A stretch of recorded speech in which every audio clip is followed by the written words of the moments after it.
గురుగారు ఇప్పుడు కన్యా రాశి వాళ్ళకి జూన్ మాసంలో ఎలా ఉంటాయి ఫలితాలు?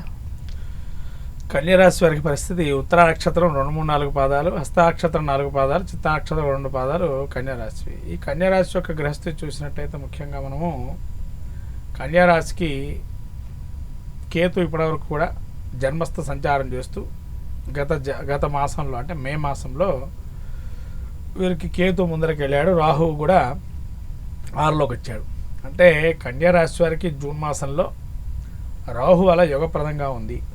శత్రువుల్ని పరాభవించటం అంటే శత్రువుల్ని ఎవరైతే ఉంటారో వీరికి వాళ్ళ యొక్క ఓటమిని వీళ్ళు చవిచూడటము, వక్తలుగా ఉండడం, ఒక పని చేసించటము, టీచర్ లాంటి వృత్తులు చేపట్టేటువంటి వారికి మంచి ఉన్నతుల పదవులు రావటము, టీచింగ్లో ఉండేటువంటి సర్వీస్లో ఉండేటువంటి వారికి శని సప్తమంలో ఉన్నాడు ఇక్కడ. అంటే ఎదుట మనిషిని కొంతవరకు ఇబ్బంది కలగజేయటం కూడా ఉంటుంది. ఎందుకంటే సప్తమంలో శని ఉండటం వల్ల ఏంటంటే కొంత మోసపోయే అవకాశం ఉంటుంది. లేదైనా ఎదుట మనిషి మిమ్మల్ని మొత్తం అంతా కూడా ఈ విధంగా అన్ని రకాలుగా ఇబ్బందులు పెడదామని ఆలోచన, అంటే వృత్తిలో కావచ్చు లేదా చేసే వ్యాపారంలో కావచ్చు, అంటే రాణించకుండా చేద్దాల పరిస్థితిలో ఎక్కువగా ఉంటారు. మీ చుట్టూనే ఉంటూ మీకు తెలియకుండా మీ యొక్క ఇబ్బందులు కొరచేస్తూ ఉంటారు.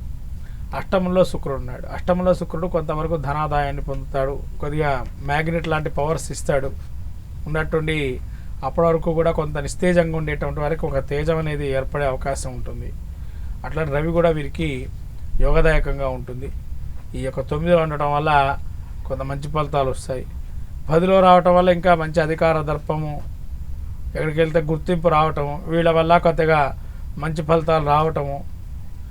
తర్వాత బుధుడు కూడా యోగదాయకంగా ఉండడం, 10లో మంచి మెదడు పెట్టి ఆలోచన చేసి షార్ప్ మైండ్తోని మంచి రాణింపు రావటము, ఎక్కడికి వెళ్ళినా వీళ్ళని గౌరవించటం లాంటివి జరిగే అవకాశాలు ఎక్కువగా ఉంటాయి. తర్వాత బుధుడు కూడా వీరికి మళ్ళీ ఏకాదశంలోకి వస్తున్నాడు. ఏకాదశంలో బుధుడు కొంతవరకు అవయోగంగా ఉన్నా కూడా మిగతా గ్రహాలు యోగదాయకంగా ఉన్నాయి. 12లో కుజకేతువు. ఈ గ్రహస్థితి చూసినట్టయితే నిద్రలేమి రాత్రులు ఎక్కువగా ఉంటాయి. అంటే ఏంటంటే నిద్ర ఎందుకు ఉండదండి అని అంటే ఎంతో శ్రమకు వస్తారు. ఎందుకంటే ఎంతో డబ్బు సంపాదించాలా, ఉన్న కష్టాలని తొలగిపోవాలి, ఎంబట అయిపోవాలా అనే ఆలోచనతో ఉంటారు. కానీ అది నెమ్మదిగా తగ్గుతుంది, ఒకటేసారి తగ్గవు. కాబట్టి కుజుడు ఇంకోటి 12లో ఉండడం వల్ల అల్సర్స్ రావటం, బ్లడ్ రిలేషన్స్కి సంబంధించి ఇబ్బందులు రావటం, శారీరకంగా కావచ్చు లేదా బ్లడ్ రిలేషన్లో ఉండేటువంటి వారికి ఏదైనా కొంత అనారోగ్యం రావటం,